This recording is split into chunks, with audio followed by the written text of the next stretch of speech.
Hey guys, Woodruff here. So we're going to finish up this section by going over some autoimmune practice questions. So autoimmune can really throw some people off because there are 5 different autoimmune disorders you have to know, and they're all similar but just a little different.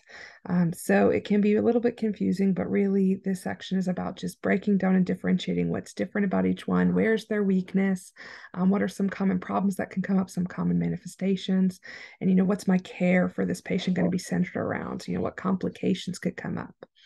So we're going to go through these. I think I have 9 practice questions. So I have two for most disorders. So hopefully this will help to kind of shed some light. So remember, the purpose of these questions is to go through some content so you have a better understanding of these disease processes, but also to help to start looking at test taking strategies and scenarios that might come up for these patients. So, question 1, a nurse is walking a client and notices that they have a shuffling gait and stop frequently when ambulating. What additional assessments should the nurse complete on this client? So, first, we need to figure out what the disease process is. So, sometimes it's going to tell me what the disease process is, but at the complex level, also, sometimes they're just going to give me symptoms.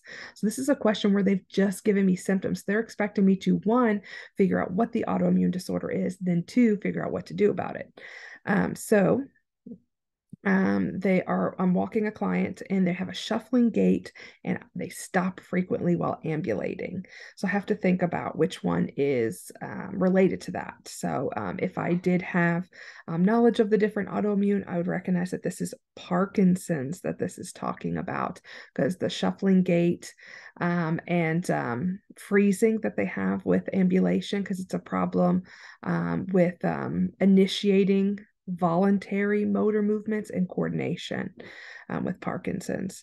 So it's telling me, okay, so if this is Parkinson's, so I'm walking a client with Parkinson's, what additional assessments should the nurse complete on this client? So really it's seeing if I know how to assess a client that has Parkinson's, like what other problems might they have? So with an autoimmune question, the thing I have to keep in mind too is the wrong answers are probably true for something else. So a great way to study, and also a great way to get confused, because I can definitely mix up, which one's which. So A says assess the client's color vision and visual acuity. So I know there's one that has visual problems, but I think that's MS. I don't think that has anything to do with Parkinson's. The next one is assess the client for lower extremity weakness. So, what do you call it? I don't feel necessarily that they have weakness. I know they have tremors, like there's the trap thing, there's like tremors, rigidity, the akinesia, and then the postural instability. But it's not necessarily weakness, and it's not just in their lower extremities. It's kind of like an extremity stiffness and tremors. So I don't think that that's the best answer there, but that's my backup if I don't like anything else. Assess for urinary bowel incontinence. Again, I think that's MS. I don't think that's anything to do with Parkinson's, because it's mostly just the motor stuff. It's not as much of the other body system issues. And then it's also the last choice is assess for rigid upper extremity motor movements. So I like the rigid in there because that's a part of the trap. And it's about motor movements, which is also a big part of Parkinson. So, I mean, this is the answer that I like the best because I think it's the most characteristic when it comes to it to really assess with it. Like if it was lower extremity weakness, I would think something like they were either starting to develop Guillain-Barré, or they could be with multiple sclerosis, something like that. But yeah, so out of these choices, what do you call it? I think my next thing, if they're having a shuffling gait and they're having freezing, the next thing I would do is assess for that rigidity. And if you remember what that's called the cogwheel rigidity. And that's where, like, when they literally, like, their arms look like a cogwheel and they have that very rigid movement. Other things that I could assess for would be the pill rolling tremor, where they rub their thumb and their fingers together. They also could assess for a mask-like face or a deadpan expression. They could assess for postural instability where they're standing upright and I give them a mild push and see if they have the ability to maintain their posture. What else do I want to say about this? I want to say I feel like there's one more thing that I'm forgetting, but I think that these are a lot of the major ones. Yeah, so there's definitely the thing that I always remember with Parkinson's is there's a lot of terminology. So you definitely want to know those different terms because more than likely your professors on an exam are not going to always give you the characteristic or the hallmark words. They're going to describe it to you. So you need to understand what does this look like for Parkinson's. So for this one, the best answer is going to be D. So question 2, a nurse is caring for a client with systemic lupus erythromelalgia, aka SLE, lupus. So which intervention, yeah, I'm sitting there. Apparently now that I can't pronounce the end part of lupus, I cannot also pronounce the word intervention. So, but which intervention is most helpful? Okay, so most helpful means all of them could be correct, but which one is going to have the most direct effect, prevent complications the most, or be most specific for this patient? So I'm just looking for something. It doesn't tell me like for a certain symptom, it just says which intervention in general is going to be most helpful. Okay, so it's really saying what's helpful for lupus. All right, so increase activity and daily physical therapy treatment. So I know I want them to get moving, but I also feel like I don't want them to overexert themselves because they can get fatigued. So I feel like that's not really going to be helpful, especially not during an exacerbation. So I don't like the first one. The next one says take a weight daily and monitor intake and output closely. So I don't necessarily think that they can have a fluid problem, but they can have a kidney problem. And so it might be like I'm monitoring for complications. So that one's okay. I'll say maybe because it's most helpful. Use of a special soap to help keep the skin clean and dry. Well, I don't think I want to keep their skin dry because they're very susceptible. And I think that we want to be very careful. I know we want to use like non-drying soaps and we're really careful with what chemicals we use on their skin. So I don't really like this special soap so far because I know that we have to be super careful with their skin. So I know so far I'm not really a big fan of that one. Because I don't think we want to keep their skin, we want to keep it clean for sure because we're worried about infection. But I don't know about dry. I don't think that we want to keep their skin dry. Um, and I'm not saying that we want to keep it moist, but I'm just saying like generally we don't want to dry out their skin because they're susceptible to breakdown and skin issues. Keep the client on protective isolation precautions. That's like reverse isolation. So the patient is at risk for infection, but we don't, just because someone's at risk for infection doesn't mean that we put them in reverse isolation. So I don't think that that's going to be the most helpful thing. So, as a whole, based on this, like, so let's say there's a couple of these I'm not sure about. So which ones can I absolutely cross out? So I would go back, and then if I was kind of in my head here, I really don't think that it's going to be, what do you call it? Because I think that increasing their activity and daily physical therapy treatments, I don't think that's necessary. I mean, they have like some joint pain and rheumatoid arthritis and other things that they can have. But not necessarily like we really are about like preventing fatigue in these patients. So I don't think that would be helpful. I don't think we need to keep them on protective isolation precautions. So then I'm down to what's going to be more helpful, kind of monitoring their weight and intake and output closely. And that would be helpful because that would help with their kidney monitoring and things like that. Because usually within the first 5 years, they can go into kidney failure. And then C, special soap. I just don't like that keeping the skin dry.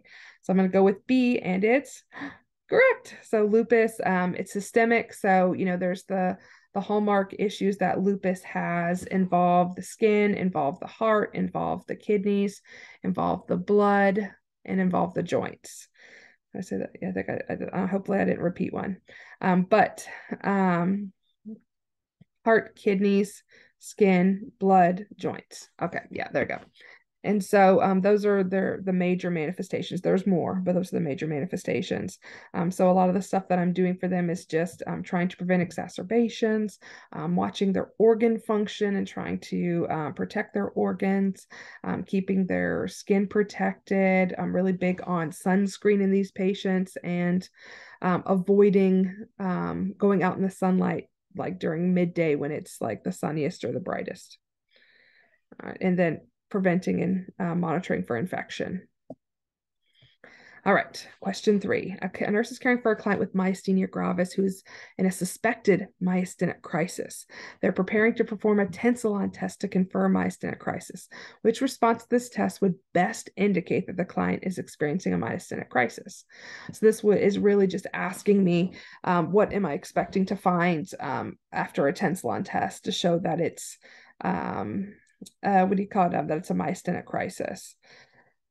So first, I would have to have some information about what myasthenia gravis and a myasthenic crisis is. And so, I know that myasthenia gravis is where they have not enough acetylcholine, and that a myasthenic crisis is when they are super low on their acetylcholine, that they have this really bad facial muscle weakness, because myasthenia gravis is all about the facial muscles, especially the eyes.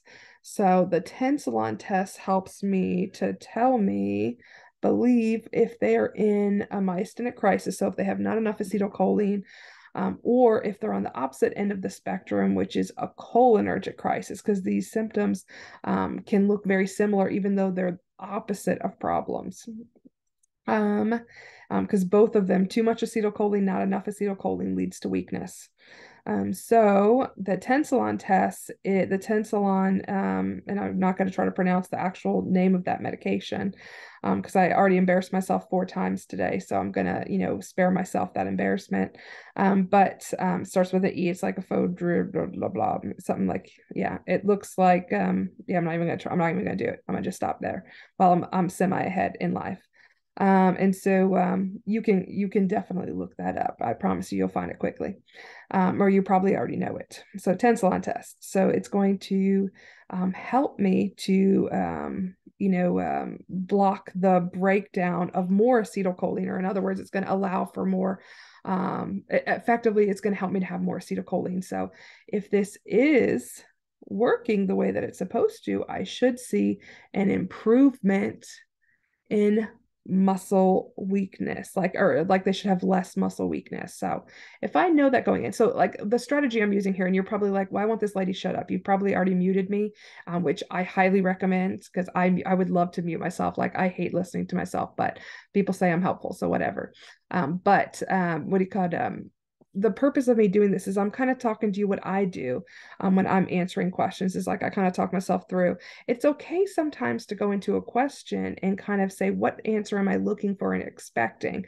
As long as you're, one, not spending too much time, like I'm wasting a bunch of time here, but we're doing practice questions, so it's okay. And then 2, making sure that you are not getting too married to an answer. So I would like to see something about the facial muscles getting stronger or having less weakness in one way or the other. So that's what I'm looking for. But if that answer is not there, I have to find the next best answer, because it said which response to this test would best indicate, which might, I always hate the most, the best. I know I wrote this question, but you get the point. It's really hard because sometimes you have to, it's the answer you want is not there. But anyway, I at least can go in with some sort of idea of what I think is going on, because this is a more like multiple step question. Anyway, getting back to it. So the first choice is that they had an increase in respiratory rate. So if they have more acetylcholine and they have stronger facial muscles, would they just start breathing faster? Well, I don't think that the acetylcholine doesn't usually affect all the way down to the diaphragm. So I don't think it would affect the respiratory rate. So I don't like that one so far. Client can more easily open one or both of their eyes. Well, I like that because they have that ptosis, that drooping of the eyelid. That's the one I like so far, because that sounds just like what I wanted. But, sometimes some things are too good to be true. Let's keep going. Client has an increase in blood pressure from 110/67 to 128/79. So, I mean, I like an increase in blood pressure sometimes, but I don't think that's what I'm trying to do here. Their blood pressure is fine in both either way. So that's not really what I'm aiming for here. So the increase in blood pressure is not going to help me at all. And then the last one is that they can initiate voluntary motor movements, such as walking. And so, this is a motor thing, but this would require me to know what's going on. Where's the muscle weakness? Is it in their face, or is it in their, does it have to do with their voluntary motor movements? And that sounds more like Parkinson's than myasthenia gravis. So I think the best answer here is going to be B. So a nurse is caring for a client with Parkinson's who is taking carbidopa, levodopa. Which finding for this client is most concerning? All right, so this is a med question, med specifically for Parkinson's. So it's asking what is most concerning for this. So most med questions are either going to ask what's expected or what's a problem. So that's a great way to study for meds, is looking at what's okay and what's not okay. Oh, by the way, real quick, backing up with this tensilon test, only other thing I was going to add is just remember to make sure you have atropine at the bedside, because if it's a cholinergic crisis, they can have some bradycardia and other issues for sure. So you want to be extra careful with these patients. Yeah, I think that's all I wanted to add. Yeah, so if their symptoms get better, it's a myasthenic crisis. If their symptoms get worse, it's a cholinergic crisis. All right. So Parkinson's, carbidopa, levodopa. So Parkinson's, like we talked about before, it's trouble initiating voluntary motor movements, like thinking of like me standing up right now. Like I can choose to stand up, but I don't really think about how I coordinate my movements. My brain does. But people, excuse me, with Parkinson's, they lose the ability to, oh God, she first coughed and yawned. It's one of those nights. People with Parkinson's, they lose the ability to have those voluntary motor movements. So, so they're taking something, the DOPA medications, and since Parkinson's is a decrease or a low level of dopamine, I would assume that's something to help increase the amount of dopamine. So it's not asking me how I know it's working, it's asking what is most concerning. And so again, when it says most concerning, all of these could be concerning, but which one do I need to report right now, or it could seriously lead to death or serious problems? So the first choice is the client reports onset of uncontrolled movements of the face, lips, and tongue. So, I mean, that doesn't sound good, but I need to see what my other choices are. The client reports that they experienced nausea after administration. Well, GI symptoms after most meds are expected, so I'm not too concerned. There's no red flags for that one in my head right now. The client has been taking it for 2 weeks. There should be an S there, and has had no improvement in symptoms. I'm not sure. I don't remember exactly how long it takes to work, but I feel like it's not immediate. So I would say that might be expected. But even if it's not expected, it's not to me a life and death thing. There's not something new. Like the first choice is reports an onset, like there's something new or different. So to me, that already, just based on that, regardless of what it is kind of a little concerning to me. So far, I like A the best. The last one is the client has been having some intermittent lightheadedness after taking the medication. Well, it's talking about intermittent, so it's not something that's constant, so it's a little less concerning. And I think that this is an expected thing, kind of like the nausea. So the only one that's something new or different that could really be a problem here, it looks like answer choice A, which turns out is correct. Who would have thunk it? But what this is actually a sign of is what we call tardive dyskinesia. And so what can happen with the carbidopa, levodopa, is that they can have these involuntary facial, lip, and tongue movements, sometimes like a little tick, like lip smacking and stuff like that. Yeah, it's something that needs to be reported to the physician, because it can be a sign that they have too much on board. But I will also mention other teaching for this medication is going to include things like, making sure that you take it on an empty stomach in between meals.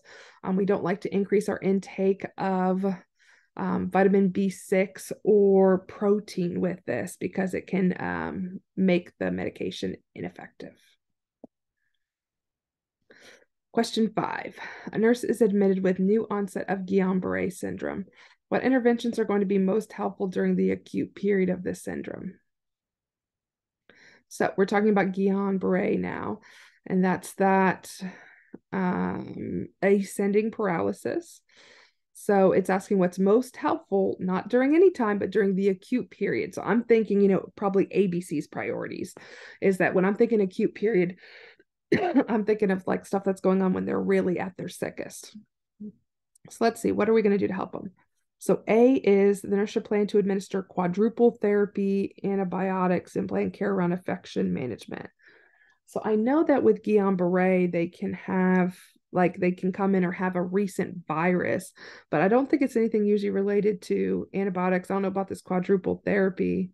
I think that's for something else. I learned in adult, but I don't think that's for, I don't think it's usually bacteria. I think it's usually a virus that precedes Guillain-Barré. B is the nurse should plan to provide interventions to decrease intracranial pressure and administer mannitol and steroids. So this isn't really a brain problem. And so it's more about the paralysis and things like that. And so I don't really think that during the acute period, like that, it's not a trauma, it's not a head injury, anything like that. The nurse should focus on increasing mobility and providing opiates and muscle relaxers to reduce symptoms. So I know that they could have symptoms and mobility will be important, but I just don't know if it's most helpful during like what is the key thing, what's going to be most useful. The last one is the nurse should plan to provide immunomodulating treatments and monitor respiratory status closely for complications. So this is the only one so far that really sounds like it's related to Guillain-Barré and also has that acute factor because it's talking about immunomodulating treatments. That's going to be stuff like plasmapheresis, IVIG. And I know that when I'm thinking ABCs, like their respiratory status, they can have that ascending paralysis to the point where their diaphragm is I was gonna say frozen, but paralyzed.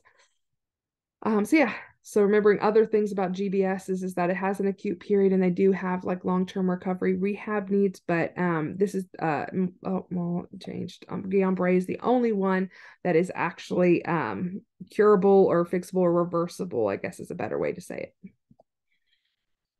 Oh, and real quick, but yeah, so pretty much we're giving the IVIG and maybe plasmapheresis. It's most effective if given within the first 2 weeks from onset. All right, fine. Question 6. You happy you got your spotlight? Question 6. A nurse is providing teaching to a client with multiple sclerosis about interventions at home. So I'm already need to say in my mind, okay, it's teaching at home. So this is not like an acute period to help decrease symptoms.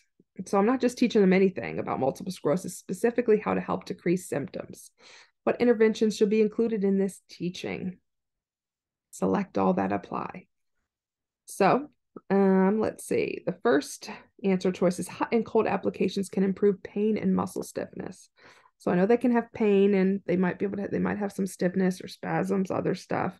I mean, usually hot and cold applications are good, but I know that, I know for like lupus, you don't want them out in the sunlight, you want sunscreen, but I think for MS, you want to avoid hot and cold extremes. So I think hot and cold applications would not be a really good choice there, but I'm going to hold on to it and just kind of see because I'm one of those select all that apply people. I got to make sure I have so many. I'm just kidding. I'm not going to play the devil's advocate for this one. I promise. Just trust me. When I was a student, I played all these games. Everything that you're saying and going through, it was not long ago that I was doing the same thing. I know I seem really old, but I'm not that old. So I have an old soul for sure. Old soul. Back to the question. B is schedule strenuous activities first thing in the morning. So I know with myasthenia gravis, that's helpful because they're strongest or they have the most energy in the morning. I don't think we want to do it for multiple sclerosis. A high fiber diet to decrease occurrence of constipation. So I know that multiple sclerosis, they have that specific bowel and bladder issues. And so I like this one because high fiber does help with constipation. I think that's an issue with them. So far I like C. I'm going with C for sure. Oh my goodness. Stop it. Sorry. Hand hygiene and infection prevention measures. So definitely anyone with autoimmune and the kind of the medications they're going to be on, 100%. Usually we want to do hand hygiene and infection prevention. Um, we could so yeah, I'm mad at myself for how I worded this because I did word it to help decrease symptoms, but I think I meant for, because really D helps prevent complications. So here I am, a professor, and I wrote myself into a corner, but we're going to go with, I guess, yeah, because I guess overall it would help because if they have less infections, then they're going to have less symptoms because they're going to be less fatigued as a result of it. So I'm going to go with it. I'm not going to fight myself. See, this is what, like if you guys think that you're bad with talking yourself out of answer choices, imagine how hard it is when I'm writing a question and I'm like, oh, but a student could say this, they could say this, etc. But I'm going to say yes, that does apply to someone with multiple sclerosis.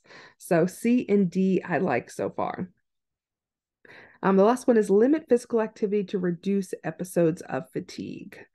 So I don't think I want to limit physical activity because they need to move. But I think it's just about doing the right physical activity. So I wouldn't say limit, because usually, like we don't want to take too many extremes. We don't want to necessarily decrease their activity. For most autoimmunes, we just want to spread their activities throughout the day in order to reduce fatigue. So in other words, instead of limiting, I think they could just spread it out throughout the day. So I think the only answers I really like here are the high fiber diet and then preventing infection. And that's going to help to manage symptoms, decrease fatigue, and help with that constipation. So yes, we'll move on. Question 7. The nurse is caring for a client with systemic lupus, you know what? What assessment finding would be most characteristic for the client? So this is really assessing my ability to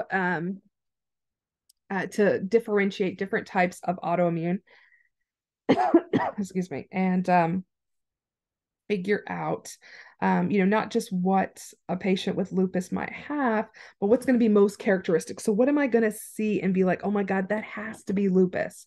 So, without a doubt. And so, these kind of answer choices too, they have two choices for each answer choice, which means that I need to make sure that both parts of the answers are correct because one part might be right and the other part might be wrong. Hold on one second. Sorry about that. But yeah, so I'm looking for what's most characteristic and I need to make sure both are correct. So answer choice A says facial muscle weakness and difficulty swallowing. Well, that sounds like an autoimmune, just not SLE. That sounds like myasthenia gravis. So I'm going to keep moving on. Next one's joint pain. Ooh, I like that because remember I said that's one of the 5 things with lupus. And then problems with initiating movements. Well, hey, this is where it could get me because if I just saw joint pain, I could say check and move forward. But that's not right because they have joint pain, but they don't have problems with initiating movements. That is Parkinson's disease. Then C is difficulties with urinary and fecal incontinence. So that reminds me of multiple sclerosis, not lupus. Again, it has to be applicable to this. And last but not least, my only last choice, skin rashes, check. And skin rashes and lesions, and then frequent infections. So people with lupus are really high risk, especially for things like pneumonia. They can also get UTIs and other stuff like that. So the best answer here is going to be D. All right, we're almost there. A nurse is working on an autoimmune unit, is preparing to perform their morning assessments. Exciting. One day soon, you're going to be out there. You're going to be assessing those patients, not doing these damn questions. Apparently, I got country again. This is the second time I got country in one day. And I am not country, by the way. Yes, I'm not actually from Texas. So I'm sorry for getting country on you. But anyway, back to the question. Which client should they see first? So okay, so autoimmune unit. So this is a question, a type of question where you're going through all like they're usually going to give you multiple types of patients and you have to figure out which one has something going on. And usually you're going to look for one that has something new or different going on, or something that's not expected. So some of these might sound bad, but they're actually going to be expected for that client. So I have to kind of know what's normal for these clients. So these are great questions to ask, because it really has you evaluate and requires you to know information on multiple clients at one time. So the first choice is client with lupus who is having joint pain and is requesting pain medicine. Well, that's expected for the client. I definitely want to take care of their pain, but pain is not my top priority usually. There's a couple people with autoimmunes that can have respiratory or airway issues, so I need to maybe see them first. We'll see. I don't know if they're on this answer choice yet, but I want to see first. A client with myasthenia gravis who's reporting an increased difficulty speaking and swallowing. So myasthenia gravis, there's increased, which that word usually means there's something new, different, or worse, and they're having difficulty speaking and swallowing. Now, I know that they can get tired after a long conversation, but they usually, once they start having problems, really having a lot of trouble speaking or having a lot of trouble with like their dyspnea, swallowing, it's getting worse. That's usually a sign that, hey, maybe something needs to happen. So they could be going into crisis. So far, this is the one I want to see the most. C is a client with multiple sclerosis who had an incontinence episode and needs to be cleaned up. So I definitely want to clean them up soon. But, this patient, which of these patients so far is going to die the quickest? This one with myasthenia gravis, if they're going into myasthenic crisis, they would die the quickest. So far, I do want to go clean them up. I want to give this pain medicine, but first I got to go to something that's different, changed, or, an actual issue. Then D, a client with Guillain-Barré who has a loss of sensation and paralysis at the level of their knees. So it's definitely starting to climb up there, but it's not at the level of their diaphragm or anything yet. And there's no distress or anything here. It doesn't say they need anything. It doesn't say anything is going on. This is what's expected for Guillain-Barré. So I'm going to need to go in and check on them, but it's not as serious, or there's not as high as a need because there's no actual problem yet. Or maybe at all. We'll see. But yes, so the most important patient to go see first is going to be this one with myasthenia gravis with the increased difficulty speaking and swallowing. Final answer. All right, B. All right. So number 9. The last one, by the way. A nurse is caring for a client with multiple sclerosis. Which finding would warrant an immediate call to the physician? So when you see immediate call to the physician, this is kind of like the last one where it's like, which it's going to have a list of findings that are probably expected for multiple sclerosis or have nothing to do with multiple sclerosis. And so which one of these is going to actually be like, hey, now they're getting worse or something has changed, I need to call. So complaining of double vision. So that can happen with multiple sclerosis. So I don't think necessarily that it warrants a call. What do you call it? That I need a call about that, because that could definitely be possible. They complain of being tired and depressed. I mean, I definitely don't like that, and I might need to do some interventions or some other things to help this client, but not necessarily where I need to call the physician. At least because when it says immediate call again, I mean, maybe all these things I need to call, but it's really saying which one of these do I need to call about first. The next one is a tremor and numbness and tingling.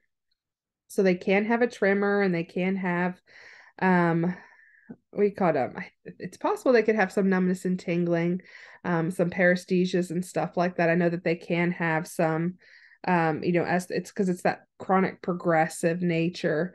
But I don't think necessarily, again, I have to think which of these symptoms, if I don't report, they could die the quickest. So far, there's nothing that I think that they would die quickly of. The last one is that they have thick sputum and a wet cough. So, I mean, to me, this is kind of setting alarm bells off for me that there's maybe some sort of infection going on. I know people with MS are high risk for infection. And since they have weak muscles, they may not be able to cough or clear, their secretions adequately. It's also going to fatigue the crap out of them and make them super tired. And so, they may need extra support, extra help. And so it could definitely lead to some, what was I going to say? It could lead to some serious complications for this patient if I let it go for too long. So if I don't call about the double vision, there's not a life or death really there. Tired and depressed, it could progress and become something serious, but it's not usually like immediate life threatening. The tremor, numbness, and tingling is fairly expected, but they there's reason, the other thing I ask myself sometimes is there's reasons for them to have double vision. There's reasons for them to be tired and depressed. There's reasons for them to have tremor, numbness, and tingling. but there's no reason for them to have thick sputum and a wet cough. That's the one I'm going to want to do the immediate call to the physician because it's going to require some sort of intervention and it's going to be a more immediate in order to prevent complications. So anyway, I survived autoimmune with you because believe it or not, if you can't tell, not my favorite topic, but the things I do for the people I love. I will always be here for you and your needs, even though they go against everything I love, aka cardiac. Anyway, see you for the next one.